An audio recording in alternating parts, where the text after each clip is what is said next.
लिलिस्का के दिए invitation card के पते पे पहुंचने के बाद उन लोगों को समर कैंप ले जाने के लिए एक चॉपर बुलाया गया था, जिसको देख सभी लड़कियां हैरान थी। वो चॉपर उन्हें एक सुनसान टापू पर लेकर आ जाता है, जहाँ हिसुई पहले से उनका इंतजार कर रही थी, क्योंकि ये जगह उसके परिवार की थी। और ये चॉपर भी सुमेरी इंडस्ट्रीज का था, जो कि जापान की टॉप 4 कंपनी में से एक है। खैर, वो सभी गेस्ट हाउस आते हैं, जहाँ सिंटारो और भी ज्यादा हैरान हो चुका था, क्योंकि 2 मेट्स उनका स्वागत कर रही थी, जो स्पेशली हिसुई की पर्सनल मेट्स थी, जिनका परिवार सुमेरी परिवार को बरसों से पीढ़ी दर पीढ़ी सर्व करता आ रहा है।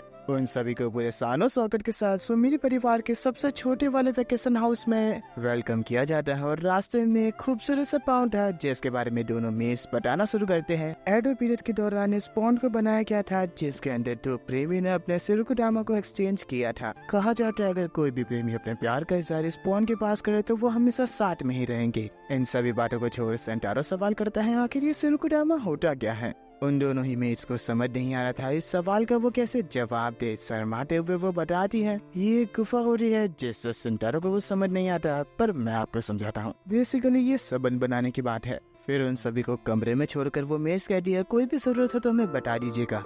2 मिनट की मीटिंग के अंदर लिलिस्का सभी को इम्पोर्टेंट चीज बताती है, हम रात को एक जरूरी काम करने वाले हैं, तब तक तुम्हें जो करना है तुम कर सकते हो। इसके अलावा उसके पास कोई भी एक्टिविटी नहीं थी, पर वो दोनों मेट सामने आते हुए कहती है, तुम यहाँ सुमो भी खेल सकते हो, घर के अंदर बड़ा रेसलिंग कोर्ट बनवाता है। पर वो मेट सेंटारो को धमकी देती है, कोई दिक्कत है क्या, हम का पास को सुमो पसंद है तो फिर क्या। इसके अलावा आप चाहो तो पास में मौजूद बीच के ऊपर आप खेलने भी जा सकते हो, और हमारे पास स्विमसूट की कोई कमी नहीं है, जो पसंद आए वो चुन लीजिए। वैसे ये पूरी जगह लेडीज के लिए थी, जिस कारण सेंटारो मेट से सवाल करते हैं आखिर मेंस के लिए कहाँ पर है। जैसे ही उन्हें पता चलता है सेंटारो एक लड़का है, आसपास मौजूद सभी मेट्स वहाँ आ जाती है उसे देखने के लिए।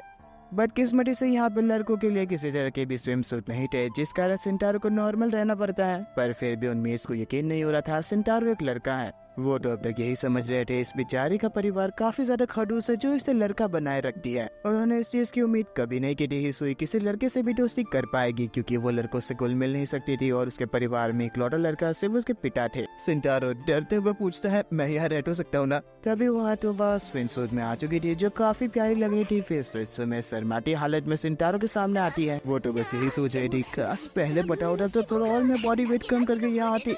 बिल्कुल चिलिंग अंदाज में नोवेल सामने आती है, जो सिंटारो से कहती है, चलो बीच बॉल खेलते हैं। हाय रे बेचारा सिंटारो इन तीनों की खूबसूरती पे से नजर ही नहीं हटा पा रहा था, पर वो ये कहकर मना कर देता है, मैं बारबेक्यू करना चाहता। और मन में तो यही सोच रहा था कोई बेवकूफी होकर जो इनके साथ खेलने से मना कर दे। पर लिलिस्का को धूप पसंद ना होने के कारण वो खुद को फुल्ली कवर कर सिंटारो के नजदीक आ जाती है, और उसकी बदली से सुगंध पहचान कर वो कहती है, तुम्हें कोई परेशानी है क्या। घबराया हुआ सिंटारो सवाल करता है, तुम्हें इन कपड़ों में गर्मी नहीं लग रही क्या। नहीं, क्योंकि ये सुरमी प्रोडक्शन के द्वारा बनाया हुआ कपड़ा है, जिसके अंदर बस उसे ठंडी लगती है। नोवेल अब और भी ज्यादा इंतजार नहीं कर सकती थी, और वो तुरंत ही सिंटारो को पकड़कर खेलने के लिए ले जाती है। हर कोई बीच पर अपनी तरीके से मजे कर रहा था, और बारबेक्यू के वक्त सिंटारो एक भुट्टा हिसुई को लेने जाता है, पर वो घबरा रही थी, जिसका सिंटारो सोचता है मैं बात तो शुरू कर दी है, पर फिर भी ये थोड़ी ज्यादा घबराती है। इसलिए सिंटारो हिसुई से परमिशन मांगता है उसके फर्स्ट नेम से उसे बुलाने के लिए, जिसे सुनते ही वो थोड़ी नर्वस हो जाती है, पर सिंटारो को इजाजत दे देती है। उसके हाथों से भुट्टा लेकर वो तुरंत ही लिलिस्का के कंधे पे अपना सिर रख के बताती है, जिंदगी में पहली बार किसी लड़के ने मुझे मेरे फर्स्ट नेम से बुलाया है, इसलिए मेरा दिल काफी तेजी से धड़क रहा है।